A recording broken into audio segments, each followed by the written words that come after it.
परम पूज्य प्रातः स्मरणीय त्याग मूर्ति वीतराग परम तपस्वी, हम सब के प्रेरणा स्रोत, मार्गदर्शक, निस्वार्थ भाव से देश और समाज की सेवा करने वाले, पथ प्रदर्शक, लोक और परलोक को सुधारने वाले, हमारे और आपके जीवन का कल्याण करने वाले हमारे प्यारे प्यारे श्री सद्गुरुदेव जी महाराज। बोल श्री सद्गुरुदेव महाराज की जय। अर्चनीय वंदनीय धर्म स्वरूप पूर्व समाज, भक्ति स्वरूपा मातृशक्ति प्यारी बहन, प्रातःकाल की शुभ वेला में श्री लक्ष्मी नारायण मंदिर के भव्य प्रांगण में परम पूज्य गुरुदेव जी के चरणारविंद में परमपिता परमात्मा को साक्षी मानते हुए अपने अपने पैरों की चौकड़ी लगाकर बैठते हुए, शरीर को सीधा रखते हुए, मन को अपने पास लाते हुए, चित्त वृत्ति को एकाग्र करके बैठते हुए, चेहरे को मंच की ओर रखते हुए, आंखें खोल करके बैठते हुए, किसी भी प्रकार की हलचल को रोकते हुए, शांति का दान देते हुए, समय का सदुपयोग करते हुए, धर्ममय वातावरण में धर्म की चर्चा, जीवन सुधार की चर्चा, प्रभु की पवित्र पावनी चर्चा कहने और सुनने का प्रयास कीजिए। धन्यवाद। श्री लक्ष्मी नारायण मंदिर की सम्मानित सभा के द्वारा प्रतिवर्ष की भांति धर्म चर्चा के लिए रखे गए 7 दिन के समय में से आज चौथा दिन है।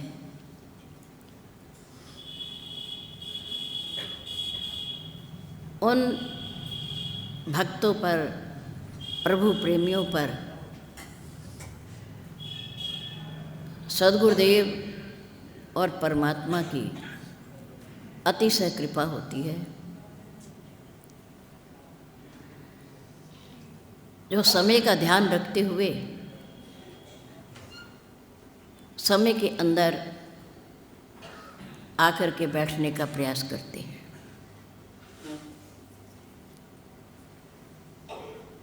और भाग्यशाली हैं, पुण्यवान हैं, प्रभु की कृपा के पात्र हैं हम सभी कि हमें ये अवसर मिला है। वरना जगत में और 84 लाख योनियां अपने कर्मों को भोग रही हैं। कोई आकाश पर उड़ रहा है,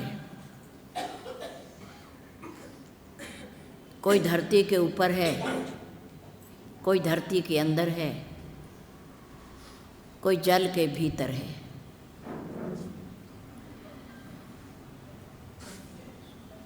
सभी अनेक जन्मों में किए गए कर्मों को भोग रहे हैं। हम लोग प्रभु की कृपा के पात्र मानव योनि, उसका सुंदर उपहार,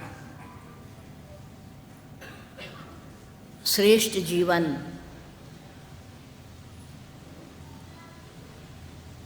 प्रभु को पाने के लिए प्रयासरत हैं। कुछ पिछले कर्म भोग रहे हैं, कुछ नए बना रहे हैं।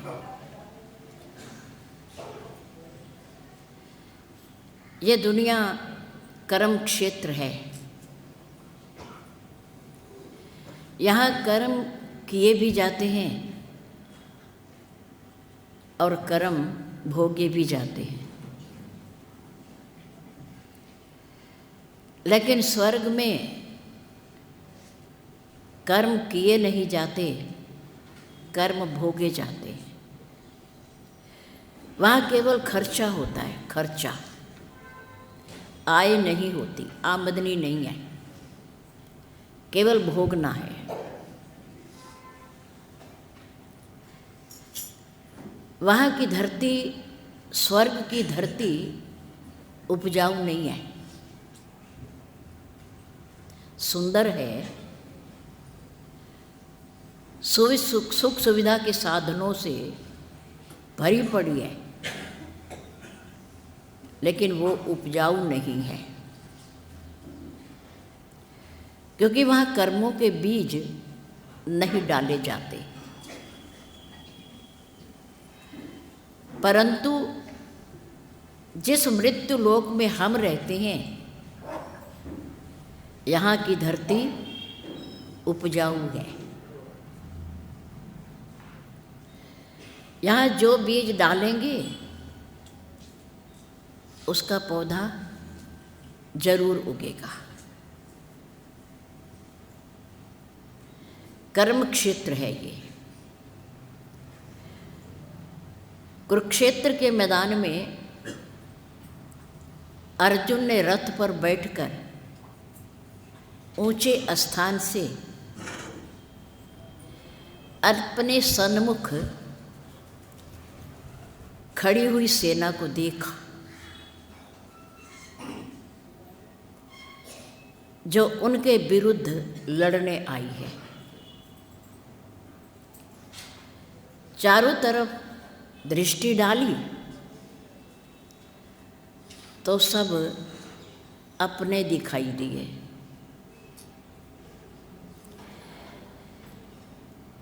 पहले दिन सेना के सेनापति भीष्म पितामह बने, आजीवन ब्रह्मचारी, वो भी खड़े हैं। जिन्होंने शस्त्र विद्या सिखाई है, बाण विद्या में निपुण किया है, वो आचार्य गुरुदेव द्रोणाचार्य भी खड़े हैं। और कौरव और पांडवों के कुल गुरु श्री कृपाचार्य भी खड़े हैं।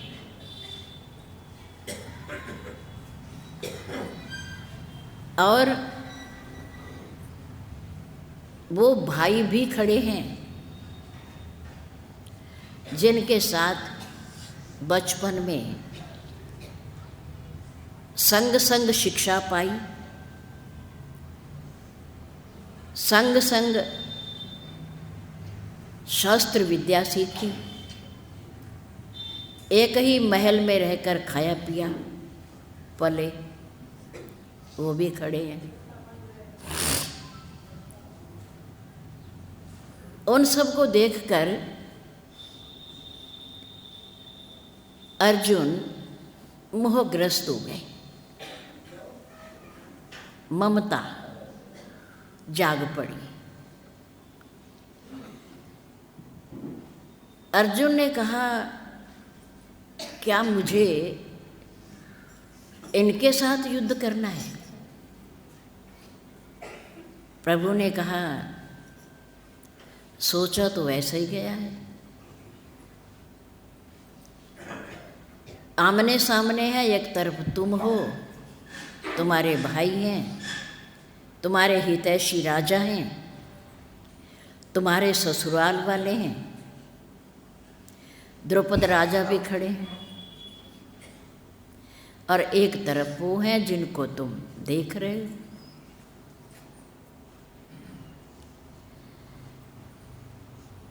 तो अर्जुन ने कहा, तो फिर प्रभु ये रखा मेरा धनुष,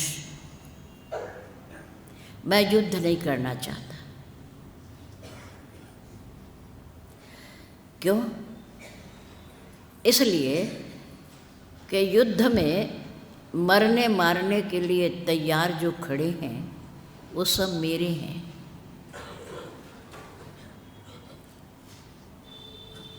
और मैं इनको मारकर हस्तिनापुर के राज सिंहासन पर बैठना नहीं चाहता, और राजा बन भी गए तो शासन किस पे करेंगे? प्रजा भी तो होनी चाहिए ना। और प्रजा सारी सामने खड़ी है, कुछ हमारी तरफ है, कुछ इनकी तरफ है।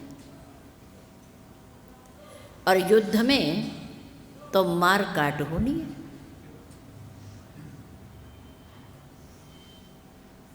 अपनों को मारकर, अपनों का खून बहाकर हम लोग राज्य नहीं करना चाहते। ये सब अपने हैं।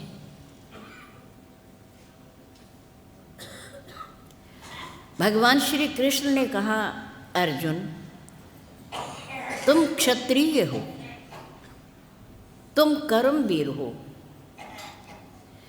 तुम्हारा कर्तव्य है धर्म की रक्षा करना। तुम धर्म पर हो, इसलिए मैं तुम्हारे रथ पर बैठा हूं, और ये सब अधर्मी हैं। तुम इन्हें अपना कहते हो, पर युद्ध करने से पहले यदि तुम इनसे ये कहलवा दो कि अर्जुन हमारा अपना है, ये हमारे हैं सब जो खड़े हैं, तो युद्ध बंद हो जाएगा। अर्जुन ये तुम्हारे नहीं हैं, ये तुम्हारे होते तो तुम्हारे साथ भरे दरबार में जुआ खेलते समय छल ना करते, तुम्हें धोखे से ना हराते। तुम इनके अपने होते, तुम हार गए थे, कोई बात नहीं, हारना जीतना तो लगा ही रहता है। दो द्वंद्वियों में एक की हार है और एक की जीत है, ऐसा तो होता ही रहता है। अगर तुम इनके अपने थे तो जुए में हारी हुई द्रौपदी का अपमान करने का, वो तो पूरे घराने की पुत्रवधू थी, उसका अपमान करने का इनका कोई फर्ज नहीं था, कोई हक नहीं था। क्योंकि भीष्म पितामह सबके हैं, राजा पूरी प्रजा का राजा होता है। और यदि तुम इनके अपने होते तो तुम्हें माफ भी कर सकते थे, अपनों को माफ भी किया जा सकता है, और अपनों से माफी भी मांगी जा सकती है। पर इन्होंने तुम्हें जुए में हारने के कारण, हारना नहीं बल्कि हराया गया छल से, धोखे से, और जानते थे ही, फिर 12 बरस का वनवास क्यों दिया? वनवास क्यों दिया? और फिर यदि ये तुम्हारे अपने थे या हैं, तो इन्होंने मेरे द्वारा दिए गए संधि के प्रस्ताव को क्यों नहीं माना? क्यों नहीं माना? तुम इन्हें अपने कहते हो, पर ये तुम्हारे नहीं हैं। अगर ये तुम्हारे होते, अपने होते, तो तुम 5 भाइयों को 5 गांव दे देते, कोई छोटा सा राज्य दे देते, तुम्हें रहने का ठिकाना दे देते। पर इन्होंने तुम्हें मेरे कहने के बाद भी कुछ नहीं दिया। अगर ये तुम्हारे होते, अपने होते, या तुम इनके होते, तो तुम्हें लाक्षागृह में भेज करके कभी उसमें आग न लगवाते। अर्जुन, तुम इन्हें अपना कहते हो, पर ये तुम्हारे नहीं है, नहीं है। आज तुम मोह रूपी रात्रि में सो रहे हो। मेरे अपने हैं, ये सब मेरे अपने हैं। जब तुम्हारे साथ अन्याय हो रहा था, अधर्म हो रहा था, उस दिन तुम्हारे अपने पितामह भीष्म कहाँ थे? उस समय तुम्हारे सद्गुरुदेव आचार्य द्रोणाचार्य कहाँ थे? वही दरबार में बैठे थे। क्यों नहीं रोका इन्हें कि इनके साथ कपट हुआ है? क्यों नहीं इन्होंने रोका कि ये हमारे घराने की, हमारे राज घराने की लक्ष्मी है, पुत्रवधू है, और फिर द्रौपदी कोई साधारण कन्या नहीं है, अग्नि से प्रकट हुई है। क्यों नहीं अपना माना? तुम अपना मान रहे हो। इसका अर्थ ये है कि तुम्हारे अंदर मोह है, ममता है। पर तुम ये मत भूलो कि तुम क्षत्रिय हो। अगर ये अधर्म पर हैं, बुराई पर हैं, तो अधर्म को मिटाना तुम्हारा कर्म है, तुम्हारा कर्तव्य है। तुम्हें कर्म करना पड़ेगा। अगर कर्म नहीं करोगे तो तुम कायरों की गिनती में आ जाओगे। जहाँ अधर्म हो रहा हो, जहाँ किसी को निर्दोष को सताया जा रहा हो, मारा जा रहा हो, वहाँ पर आगे बढ़ कर के हमें उन्हें बचाने का प्रयास करना चाहिए, आगे बढ़ना चाहिए, धर्म की रक्षा करनी चाहिए। जो धर्म पर है उसका साथ देना चाहिए। भगवान श्री कृष्ण ने कहा, ये मृत्यु लोक कर्म क्षेत्र है, यहाँ तुम कर्म करने आए हो। कर्म करो, धनुष उठाओ, बाण उठाओ और इन अधर्मियों के साथ युद्ध करो, युद्ध करो। धर्म को विजयी बनाओ, धर्म की स्थापना करो। जब जब होई धर्म की हानि, बाढ़हि असुर अधम अभिमानी, तब तब प्रभु धरि विविध शरीरा, हरहि कृपा निधि सज्जन पीरा। जब जब इस दुनिया में, मृत्यु लोक में, इस उपजाऊ धरती पर, इस कर्म क्षेत्र में धर्म की हानि होती है, लोग जानते हुए भी अधर्म पर चलना प्रारंभ कर देते हैं, छल करते हैं, कपट करते हैं, धोखा देते हैं, बड़ों का अपमान करते हैं, सज्जनों का अपमान करते हैं। उस समय परमात्मा अधर्म को सहन नहीं कर पाते। सज्जनों को, सत्पुरुषों को कष्ट देने पर वो सहन नहीं कर पाते। धरती पर दुष्टों का बढ़ते हुए बोझ को सहन नहीं कर पाते। फिर वो अवतरित होते हैं, स्वयं अवतरित होते हैं और अपने कर्मों से धरती पर संतों की, सज्जनों की, धर्म प्रेमियों की रक्षा करते हैं, अधर्मियों का नाश करते हैं, दुष्टों का विनाश करते हैं और धर्म की स्थापना करते हैं। स्वयं प्रभु आकर, ईश्वर आकर, अवतार लेकर वो आता है, लिखा हुआ है।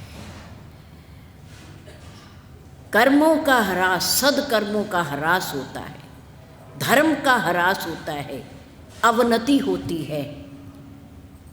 यहाँ का शासन दुष्टों के हाथ में आ जाता है। पर परमात्मा उसे सहन नहीं कर पाता, वो आता है। भगवान श्री कृष्ण ने कहा, अर्जुन तुम क्षत्रिय हो, तुम कर्मशील हो, धर्म के विरुद्ध लड़ना, अधर्म से लड़ना तुम्हारा कर्तव्य है। ये अधर्मी है, ये तुम्हारे नहीं है, ये पापी हैं, पापी हैं। युद्ध क्षेत्र में खड़े खड़े अर्जुन के मोह को, अंधकार को दूर करने के लिए भगवान श्री कृष्ण ने क्या किया? विराट रूप धारण किया। एक बार विराट रूप धृतराष्ट्र की सभा में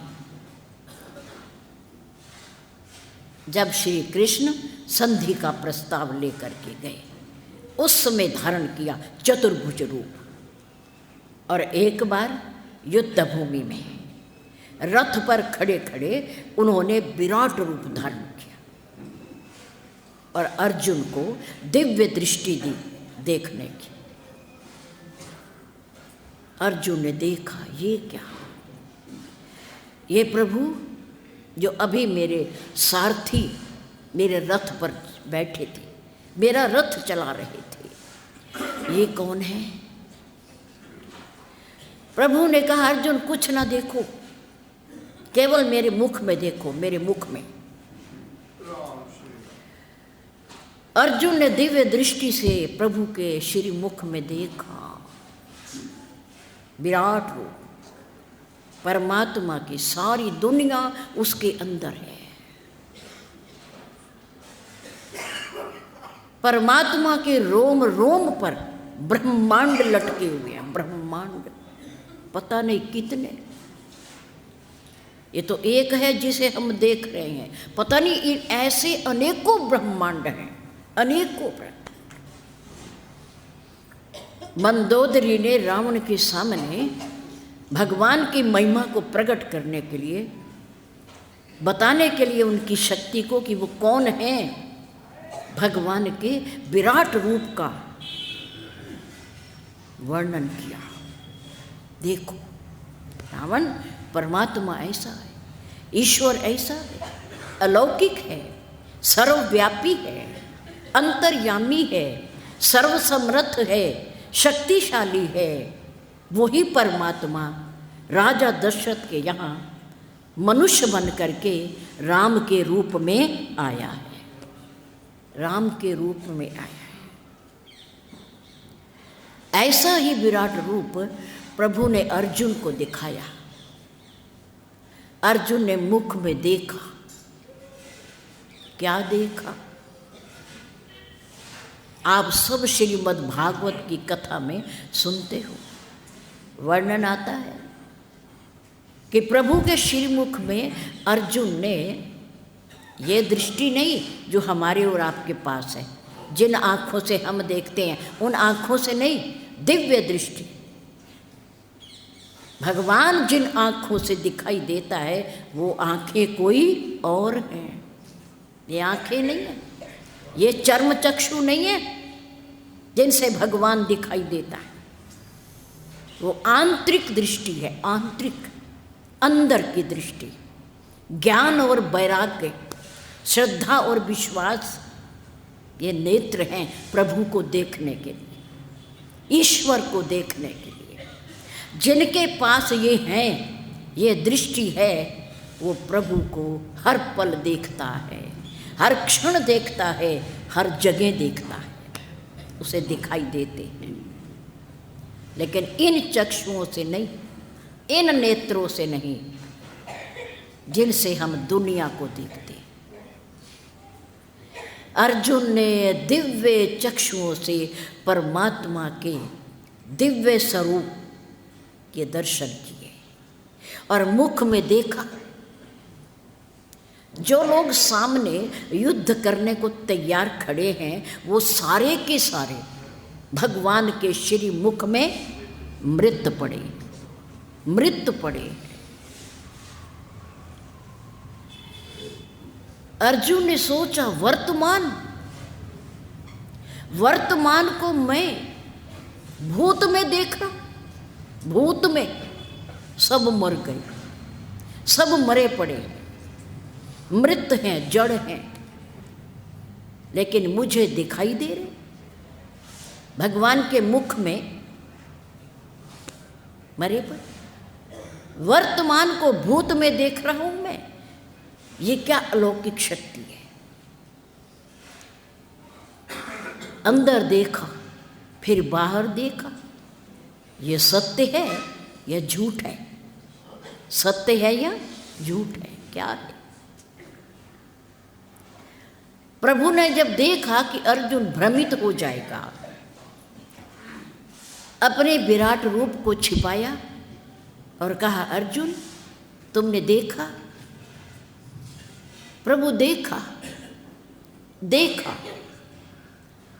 पर वो तो सामने खड़े मेरे और आपके मुख में मरे हुए। प्रभु ने कहा, हाँ, तेरी और मेरी दृष्टि में यही अंतर है। अंदर मरे पड़े वो मेरी दृष्टि, और वो सब सामने जीवित खड़े ये तेरी दृष्टि। मेरी दृष्टि में ये सब लोग मरे हुए मुर्दा रूप खड़े हैं, तेरे सामने मुर्दा रूप है, लेकिन तुम इन्हें जीवित समझ रहे कि ये जीवित हैं, खड़े हैं, काम कर रहे हैं, बात कर रहे हैं, युद्ध करने को तैयार है, पर मेरी दृष्टि में सब ये मरे पड़े। अर्जुन, जो व्यक्ति चरित्रहीन है, जो व्यक्ति धर्महीन है, जो व्यक्ति परमात्मा की बात को भी नहीं मानता, वो मेरे लिए मरा हुआ है, मरा। जीवत शम शव सम 14 प्राणी।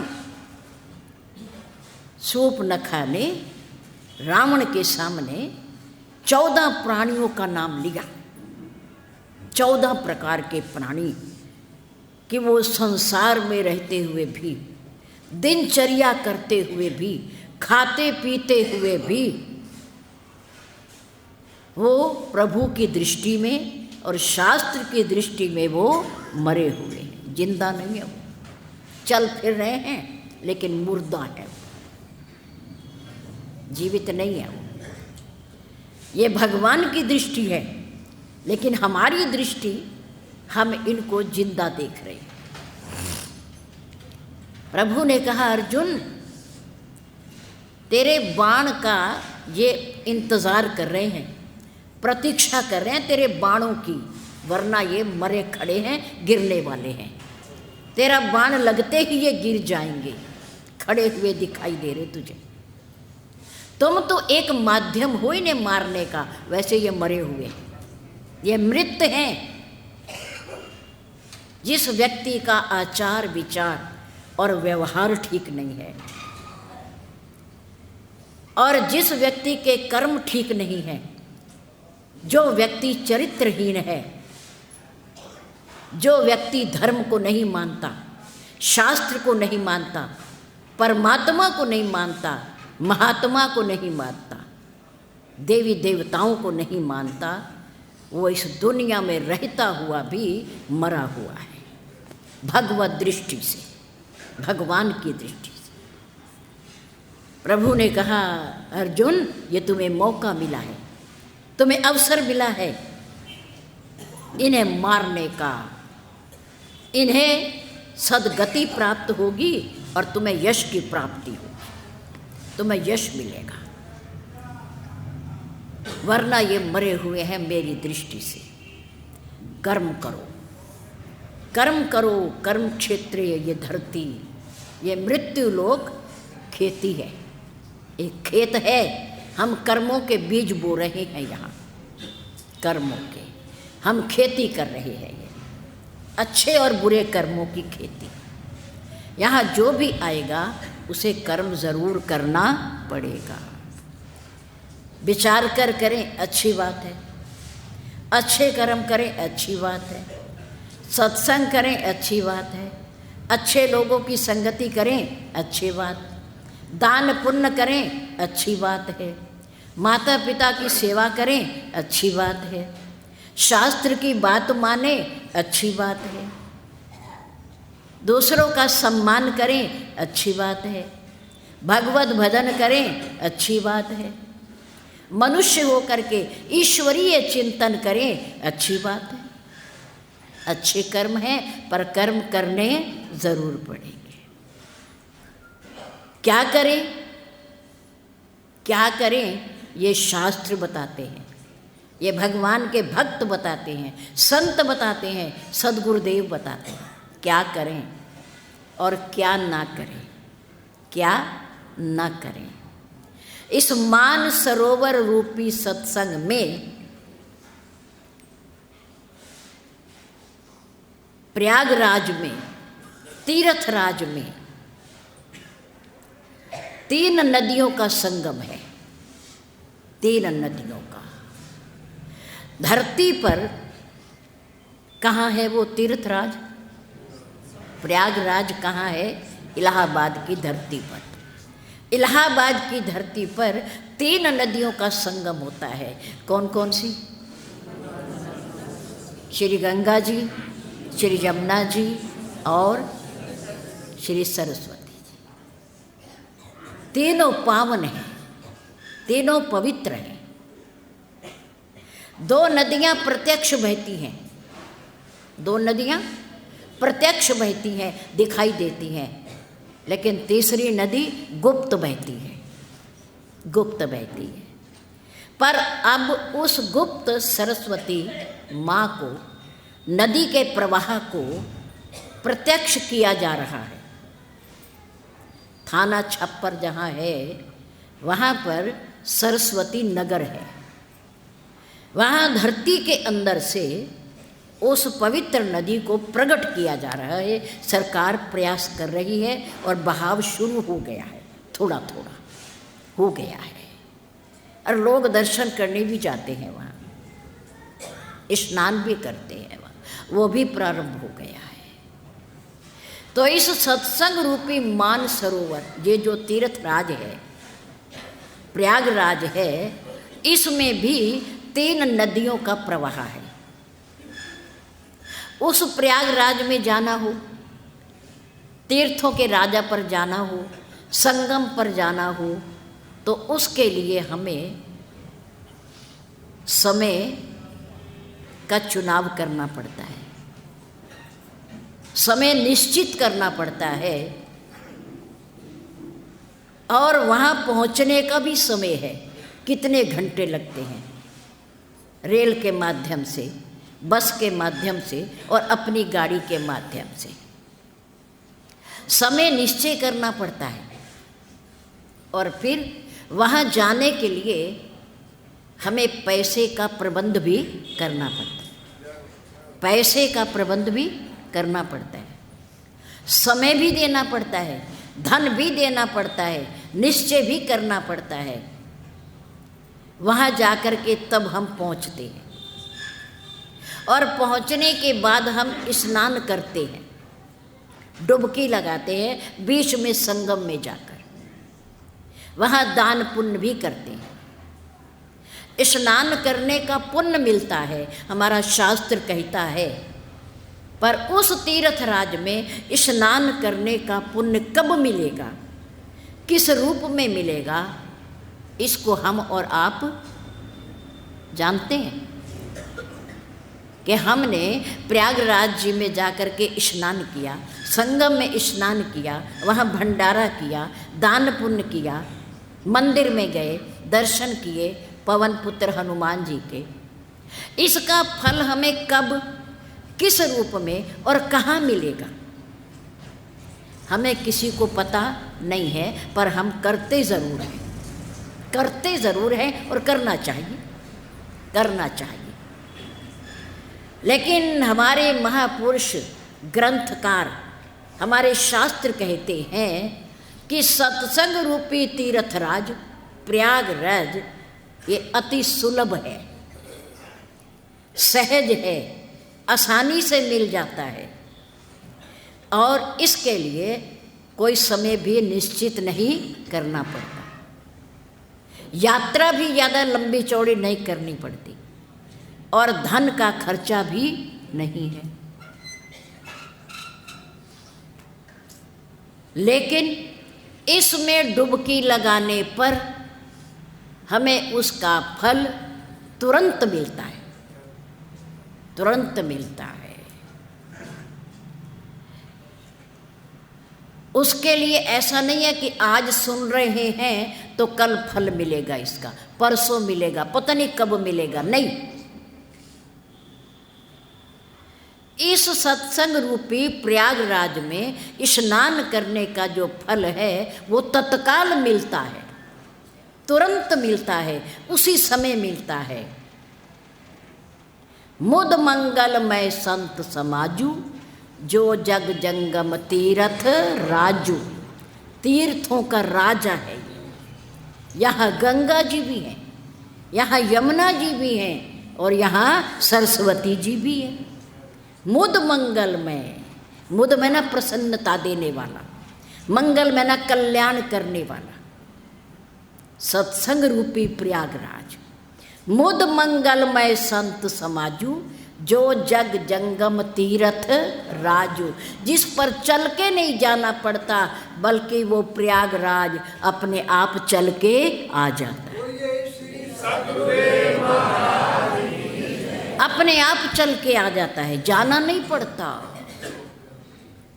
अपने आप आ जाता है। और उसमें स्नान करने का बहुत बड़ा लाभ है। काक होई पिक बकहु मराला। काक में कौआ, बक में न बगुला। कौआ क्या बन जाता है? कोयल बन जाती है, और बगुला हंस बन जाता है। शास्त्र की भाषा देखो कितनी सुंदर है। कौआ पक्षी है, उसका रंग कैसा है? काला। और कोयल कौन है? कोयल भी पक्षी है, और उसका रंग भी काला है। पक्षी को पक्षी के साथ जोड़ा, पक्षी को पक्षी के साथ एक जैसा। कोयल भी काली और कौआ भी काला। काक होई पिक, पिक में ना कोयल। काक होई पिक बकहु मराला। बगुला देखा, हंस दिखाई नहीं देते, पर बगुले जहाँ तहाँ दिखाई दे जाते हैं, तालाबों के ऊपर घूमते हुए। बगुले का भोजन है केंचुए, कीड़े, जल में ऊपर रहने वाले, घूमने वाले, ये बगुले का भोजन है, बगुला खाता है। पर हंस क्या खाता है? हंस मोती खाता है। वो कीड़े मकोड़े नहीं खाता, वो केंचुए नहीं खाता, मांसाहारी नहीं है वो। बगुला मांसाहारी है, पर हंस मांसाहारी नहीं है, वो मांस नहीं खाता। पर बगुले का रंग कैसा है? सफ़ेद, और हंस का रंग भी सफ़ेद होता है, दोनों का रंग सफ़ेद है। पानी किनारे पर रहते हैं ये दोनों, बगुला भी और हंस भी। हंस मानसरोवर पर रहता है, और बगुला गंदे तालाबों के किनारे जोहड़ पे रह जाता है, क्योंकि वो मांसाहारी है। वो कीड़े मकोड़े खाता है, केंचुए खाता है, उसका भोजन वो है। तो बगुले का मिलान हंस एक जैसे हैं, और कोयल और कौआ दोनों एक जैसे। काक होई पिक बकहु मराला। बगुला सत्संग में आकर के, इसमें प्रयागराज में डुबकी लगा करके क्या बन जाता है? हंस बन जाता है। मांसाहारी से शाकाहारी बन जाता है, मांसाहारी से शाकाहारी बन जाता है। और कौआ, कौवे की वाणी कैसी होती है? कठोर होती है, कर्कश होती है, कानों को अच्छी नहीं लगती सुनने में। लेकिन कोयल की वाणी बड़ी मीठी होती, मधुर होती है, बड़ा प्यारा बोलती है वो भी पक्षी, है वो भी काले रंग की, लेकिन उसकी वाणी में मधुरता, मधुरता। सत्संग में आने के बाद हमारे और आपकी वाणी में क्या आना चाहिए? क्या आना चाहिए? मधुरता, मिठास आना चाहिए। प्यार से बोलें, प्यार से बुलाएं, मधुर बोलें, मधुर, क्योंकि जिस वाणी से हम बोलते हैं उस वाणी में हड्डी नहीं है, वो बड़ी कोमल है, वो चमड़े का टुकड़ा छोटा सा मुंह के अंदर घूमता रहता है, घूमता रहता है। मधुर बोलो, अच्छा बोलो, प्यार से बोलो, विनीत भाव से बोलो, नम्र होकर बोलो, नम्र होकर। ये सत्संग सिखाता है। सत्संग रूपी प्रयागराज में अगर कोई कर्कश वाणी बोल रहा है पहले और वो आ जाता है, बैठ जाता है, सत्संग सुन लेता है, अच्छे लोगों की संगति कर लेता है, तो उसकी वाणी क्या हो जाती है? मधुर हो जाती है, मधुर हो जाती है। और अगर कोई बगुला आ जाता है, बगुला मीन ऊपर से तो सफेद है, हंस जैसा दिखाई देता है, पर अंदर से मांसाहारी है, हिंसा करता है जीवों की, उनको भोजन बनाता है अपना। ऐसा व्यक्ति सत्संग में यदि आकर के डुबकी लगा लेता है, कुछ सीख लेता है, कुछ सुन लेता है, तो शाकाहारी, मांसाहारी से शाकाहारी बन जाता है। और बनना चाहिए, बनना चाहिए। जीवों को मारना कोई अच्छी बात थोड़ी है, अच्छी बात नहीं है। हम अपने मुर्दों को लेकर शमशान में जाकर जलाएं या धरती में दबाएं, और दूसरों के मुर्दों को लाकर हम घर में पकाएं, जिन चूल्हों पर ये पकते हैं मुर्दे, वो शमशान घाट का रूप है, शमशान घाट का रूप है।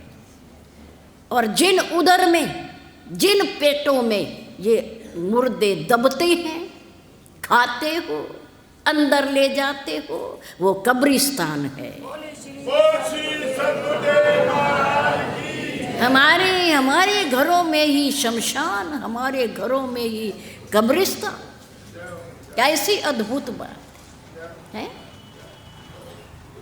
अपनों को हम जलाएं दूसरी जगह जाए, शमशान घाटों, और दफाएं कब्रिस्तान में, और दूसरे जीव जंतुओं के मुर्दों को ला करके अपने चूल्हे पर पकाएं और उदर में खपाएं, अंदर डालें। कोई अच्छी बात है?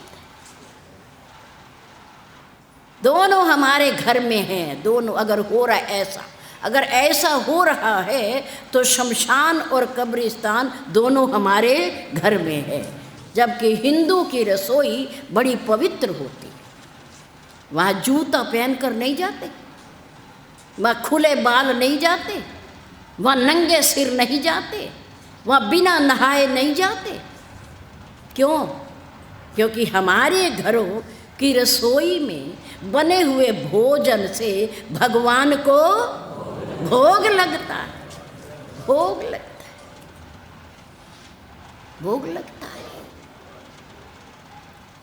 भगवान श्री कृष्ण ने दुष्ट व्यक्ति, दुर्जन, बुराई का प्रतीक दुर्योधन के घर के मेवे ठुकरा दिए, ठुकरा दिए, और विदुरानी की शुद्ध रसोई में जा कर के साग और रोटी खा ली और केले के छिलके।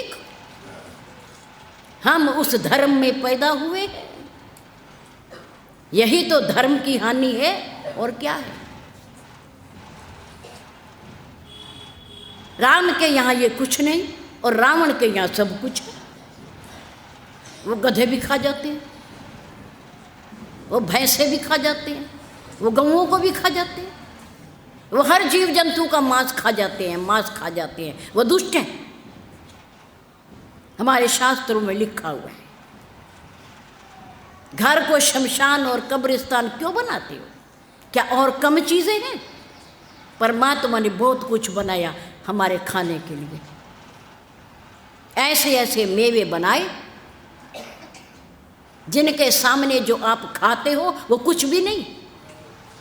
पेड़ से तोड़ो और खा लो, वृक्ष से तोड़ो और खा लो, बादाम खा लो, काजू खा लो, किशमिश खा लो, छुआरा खा लो, अरे गोला गरी खा लो ना,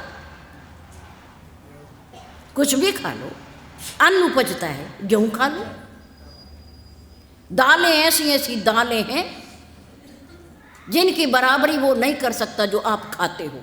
उनमें ज़्यादा प्रोटीन है, ज़्यादा विटामिन्स हैं, ज़्यादा कार्बोहाइड्रेट्स हैं, ज़्यादा वसा है उनमें। इनमें कुछ भी नहीं रखा, कुछ नहीं रखा, केवल जीभ का स्वाद है और थोड़ी देर के लिए है। इन्हें पकाना भी नहीं पड़ता और उन्हें पकाना पड़ता है, मसाले डालने पड़ते हैं, घी डालना पड़ता है, बहुत देर लगती है।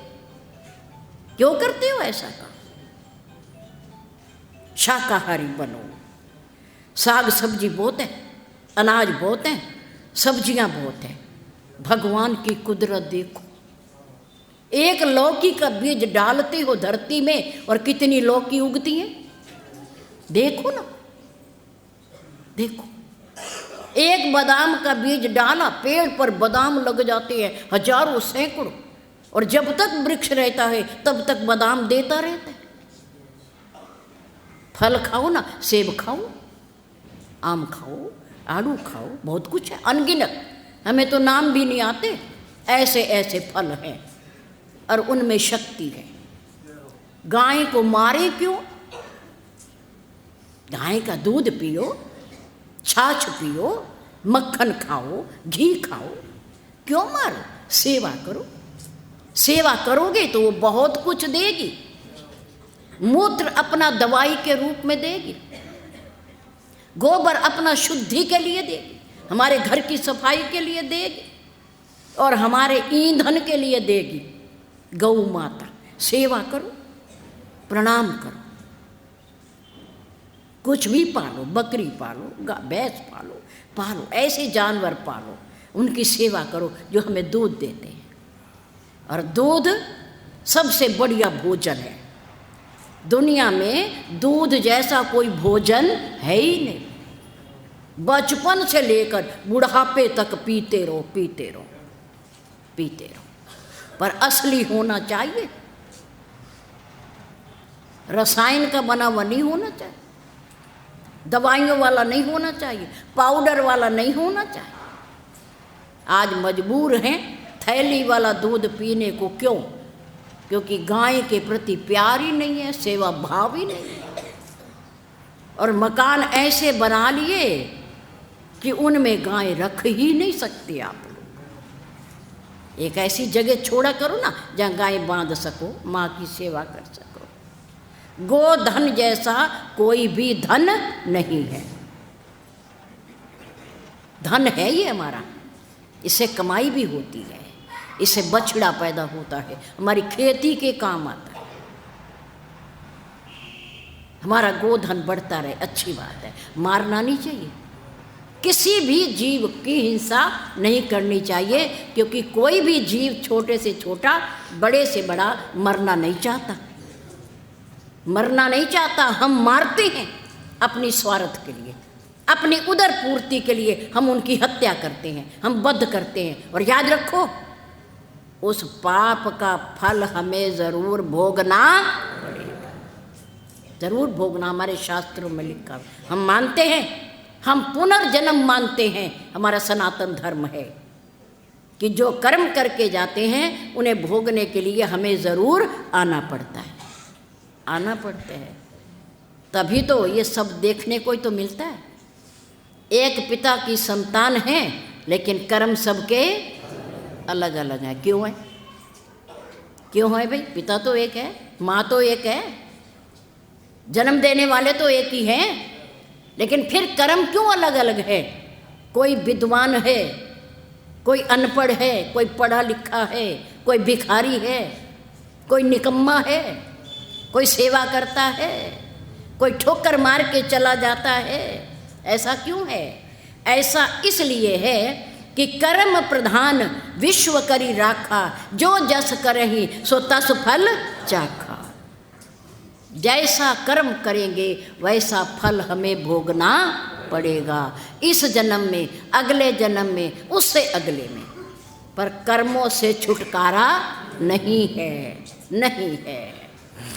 इसलिए भगवान श्री कृष्ण ने कहा कर्म करो अर्जुन, कर्म करो, अच्छा कर्म करो।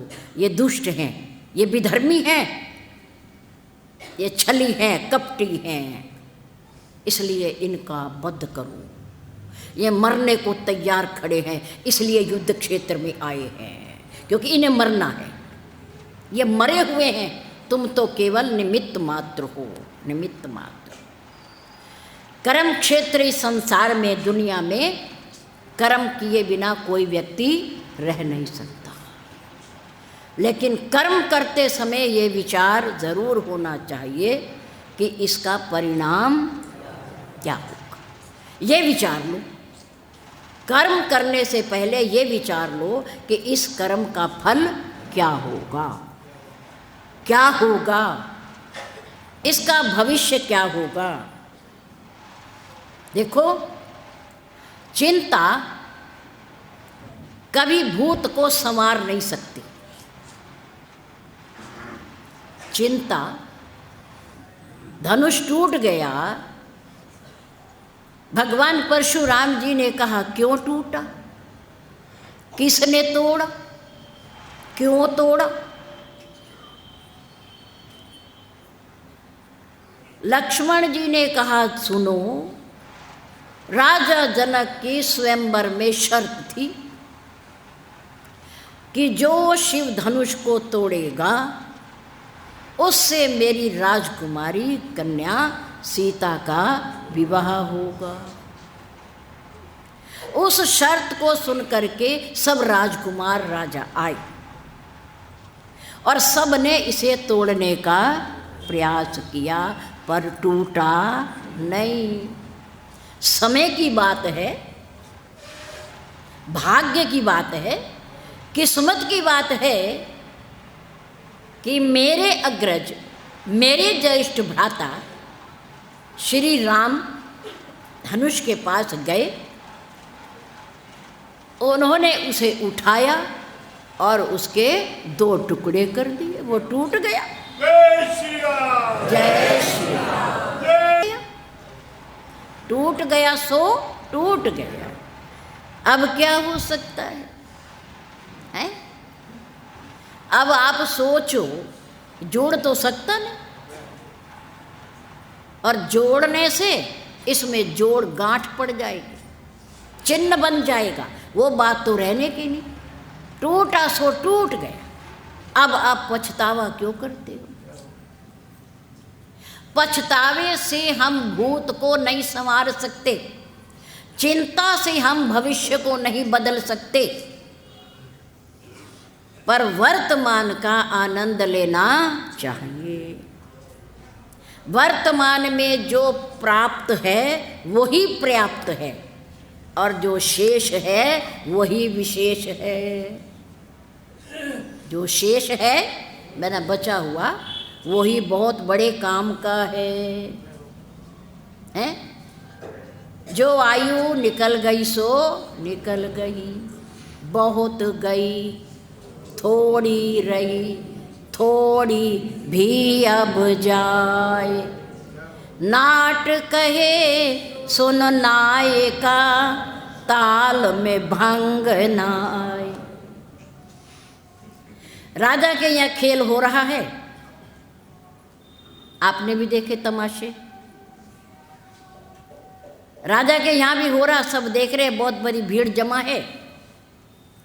बहुत समय हो गया खेल करते करते, तमाशा करते करते, पर किसी ने कोई रुपया पैसा तो फेंका नहीं,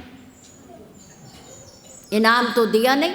एक रस्सी पे पैर से चल रहे हैं, बंदर भी खेल रहा है, और नायिका भी खेल रही है, नायक भी खेल रहा है, बहुत तमाशा कर रहा है, दिखा रहा है लोगों को। लोग कह रहे वाह भाई वाह, वाह भाई वाह, बड़ी सुंदर। परिणाम किसी ने नहीं दिया। रात्रि बीत गई, प्रातःकाल होने लगी, नायिका घबरा गई। नाटक करने वाली की धर्मपत्नी घबरा गई कि पूरी रात हो गई परिश्रम करते हुए, तमाशा दिखाते हुए, पर किसी ने कोई इनाम तो दिया ही नहीं। कैसे गुजारा होगा, पेट कैसे पालेंगे, रोटी कैसे डालेंगे पेट में। बड़ी सुंदर बात कही नाटककार ने, तमाशा दिखाने वाले ने बड़ी सुंदर बात कही कि देख 3 पहर रात्रि के निकल गए, 4था पहर जाने वाला है, तुम चिंता ना करो। बहुत गई थोड़ी रही, 4था पहर रह गया है और वो भी धीरे धीरे जा रहा है। कोई बात नहीं, जो हमारे भाग्य में होगा मिल जाएगा वो। बहुत गई थोड़ी रही, थोड़ी भी अब जाए, नाट कहे सुन नायिका, ताल में भंग ना आए। तो तमाशा मत बिगाड़। जितने फुर्ती से लगन से बच्चे कर रहे हैं, तुम कर रही हो, मैं कर रहा हूँ, करते रहो। लोगों को आनंद आ रहा है, लोगों को अच्छा लग रहा है। ताल में रुकावट नहीं आनी चाहिए। ये ढोल बजा रहे, बजाओ, नाचो, करो, तुम पीछे ना हटो। किसी को आनंद आ रहा है तो तुम पीछे ना हटो। ये समय भी बीत जाएगा, जो होगा सो देखा जाएगा, देखा जाएगा। ये बात सुन करके, दोहा सुन करके नाटककार की, राजा की राजकुमारी उठी। एक संत उठे, बैठे थे, वो भी देख रहे थे।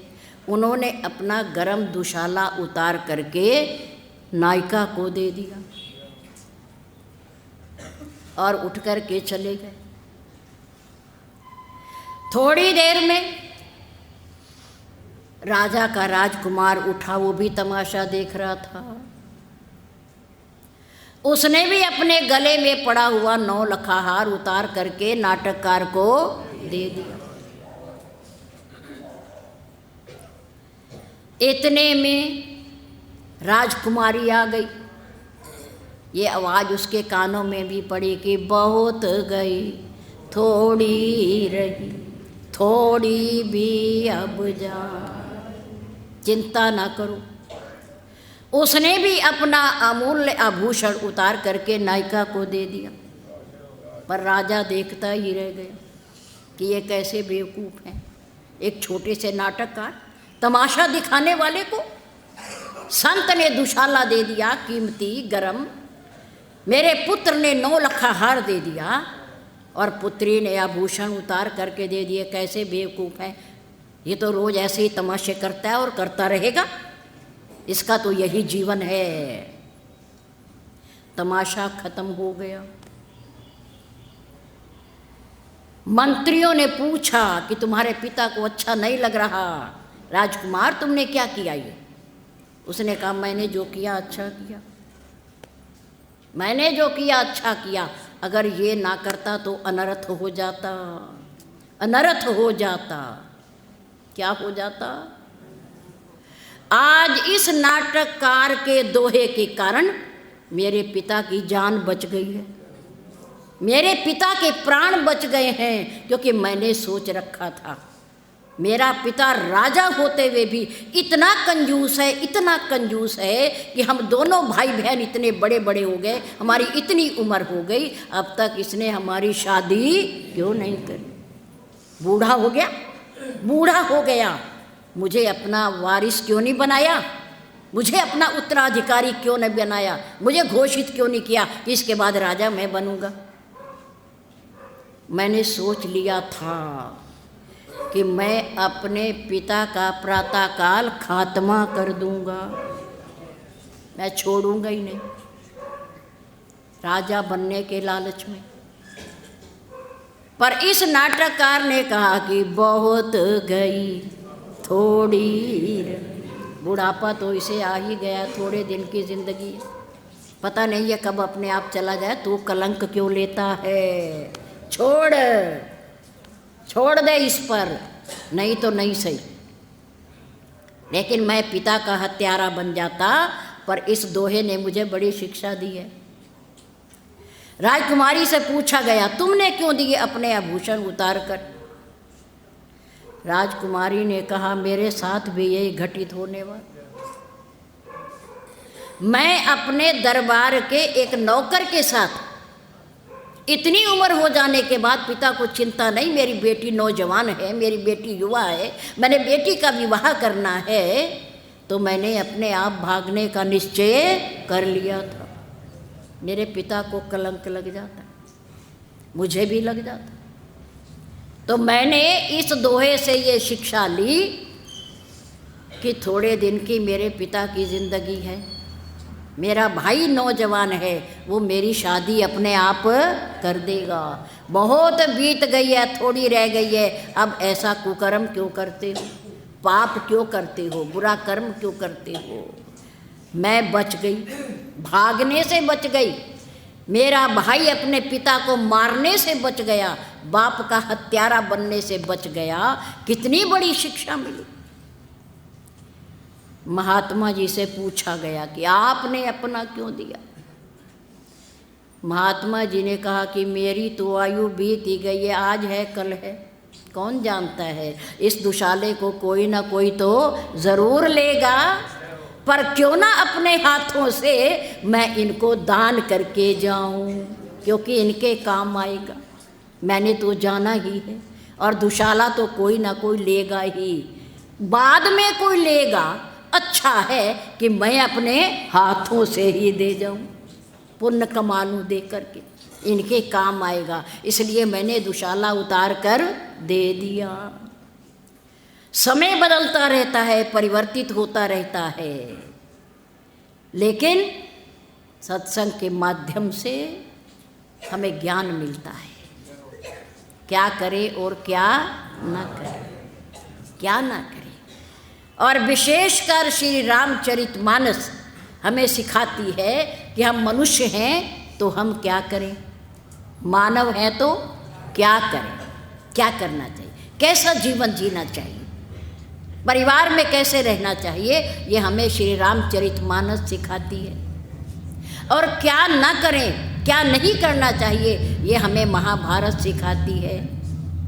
और क्या कर्म करें, कर्म करने की आवश्यकता क्यों है, ये हमें श्री गीता सिखाती है। शास्त्र हमारे गुणों से भरे पड़े हैं, ज्ञान से भरे पड़े हैं, पर खोजने की कला आनी चाहिए, सीखने की कला होनी चाहिए, अपने अंदर एक जज्बा होना चाहिए सीखने का और पढ़ने का। इसलिए सत्संग एक प्रयागराज है, प्रयागराज। कितनी सुंदर बात कही, दोहा एक है, शिक्षा 3 ने ले ली। हंस बन गए ना, बगुले से क्या बन गए, हंस बन गए।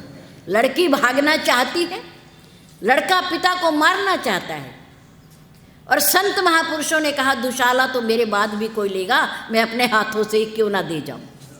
तो क्या बन गए, बगुले से हंस बन गए, बगुले से हंस बन गए। बोलने की वाणी प्राप्त होती है, मधुरता जीवन में आती है सत्संग के माध्यम से। काक होई पिक बकहूँ मरान, मज्जन फल पेखऊँ तत्काला। मज्जन कहते हैं स्नान करना। उस प्रयागराज में स्नान करेंगे, करना चाहिए, क्योंकि वह मेरा तीर्थ है, करना चाहिए, पर उसका फल कब मिलेगा हम नहीं जानते। पर सत्संग रूपी प्रयागराज में स्नान करने का फल तो तुरंत मिल जाता है, तुरंत मिल गया। नाटककार से बात सुन करके तुरंत फल मिल गया, और तुरंत प्रभाव पड़ गया, और तुरंत क्रिया हो गई, और सारे बच गए, सारे बच गए। सत्संग हमें बचाता है, और संत महापुरुष हमें जोड़ते हैं, जोड़ते हैं। पवन पुत्र हनुमान जी परम संत हैं, उन्होंने हमें जुड़ना सिखाया, और उन्होंने जोड़ने का काम किया। कैसे किया? विभीषण जी की बात भी अभी बीच में है, क्योंकि आए तो हैं पर अब प्रभु से मिले नहीं। विचार तो आ रहा है, चल कर के आ भी गए, लेकिन अब प्रभु से अभी मिले नहीं हैं। पर हनुमान जी मिल गए हैं प्रभु से, और उन्होंने किस किस को जोड़ा, कैसे जोड़ा, अभी 3 दिन हमारे पास बाकी। बैठ कर चर्चा करेंगे। बहुत बहुत धन्यवाद। बोल श्री सतगुरुदेव महाराज की जय। बोल श्री सतगुरुदेव महाराज